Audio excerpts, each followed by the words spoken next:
I always see this question about, malalaman mo talaga pag maraming client ang isang VA pag wala ng time sa ganito. Let me tell you a secret, which is not really a secret. But if freelancer ba yung or virtual assistant yung pinag-uusapan natin, number 1 skill set namin ang time management. But before we dive deep into your thought, because I feel that valid naman yung nararamdaman mo. However, Dr. Pimple Popper have several branches ng clinics niya, but she has time to create contents. Huwag na tayong lumayo, punta tayo sa lokal. Miss Riza is running 7 businesses and she has time to create contents. The CEO of Colorette, Miss Nina, still have time to create contents and siya talaga yung nasagot ng mga questions. Tapos kumapit ka be, kasi hindi ko alam pero ang dami na nakakalam nito, but eto siya. So this is called Google Calendar. This is how I manage my time. And as you can see, meron tayong nakaschedule na content creation ngayon. Ikaw ang huli kong sasagutin because after nito, self-care na talaga, day. I never claim to be and I don't think that I ever will claim to be the highest paid freelancer ever because I know for a fact that yung 5 sa tao ko sa VA agency ay mas mataas pa ang pera sa akin.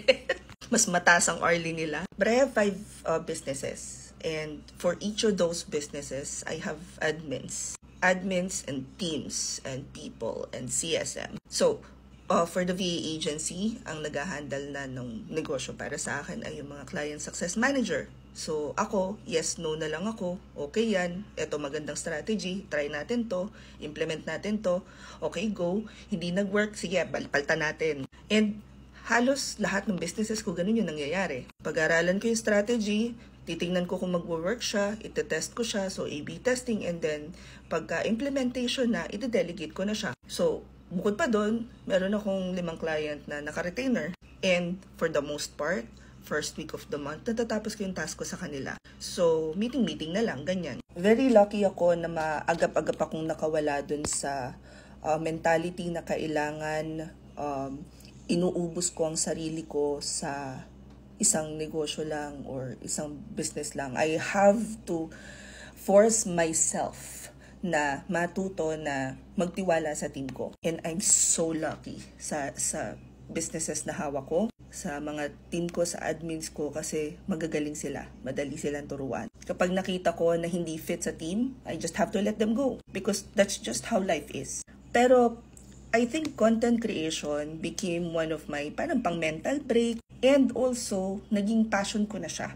Kasi I've been teaching people how to start working from home since 2013. And ang ganda lang ng tulong ng social media like TikTok because I can help more people, hindi yung mga tao na kakilala ko lang personally. As a matter of fact, we are currently developing 2 more websites that will help aspiring Filipinos. So para lang bigyan kayo ng gist, bakit ginagawa ko to? I have 3 things na pinagdedevotan ko ng time. What makes me happy, what helps the community, and what makes me money. Kapag hindi pumapasok dun sa 3 category na yon, hindi ko na masyadong lalaanan ng time. It is also important to note that even the highest paid freelancers are now starting to create teams. Napaswerte lang ako kasi hindi pa man ganun karami yung client ko noong unang panahon. Say around 2016, 2017, inisip ko na talaga na for me to parang be fully accomplished in terms of my goals in life because feeling ko maigsi lang yung lifespan ko. I have to make sure na everything is covered, that even without me, the business will run. Ang tawag yata nila doon is business mindset. As a matter of fact, you know what? Naalala ko lang, kasi nag-aaral ako ngayon. So, opo, nag-aaral po ako. Ano ba? Dami ko time, no? So, one of the things that I learned, buksan natin yung book natin. So, okay. One of the things that I learned from Eisenhower is, what is urgent is seldom important, and what's important is seldom urgent.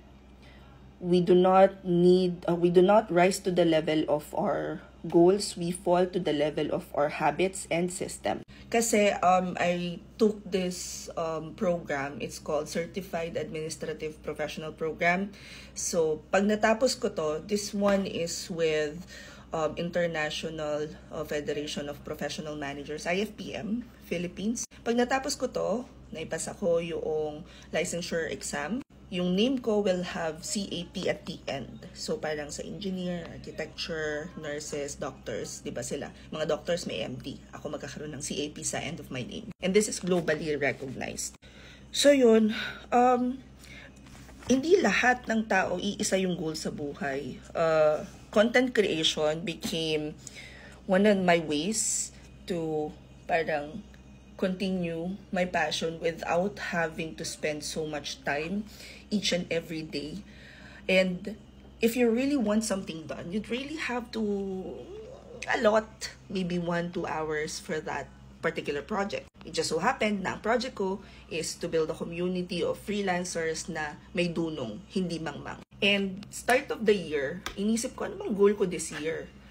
Sabi ko, very straightforward yung gusto ko eh. I'm on a mission to help 1 million Filipinos be able to navigate and transition to freelancing. So, diba, hindi na siguro masamang subukan. Malay mo lang naman. At least nakakatulong tayo sa ekonomiya. Anyway, sana makatulong sa clarity kung paano ko nagagawa mga bagay na ginagawa ko. Comment any questions you guys have about working from home, follow firm, or work from home chismis. Bye!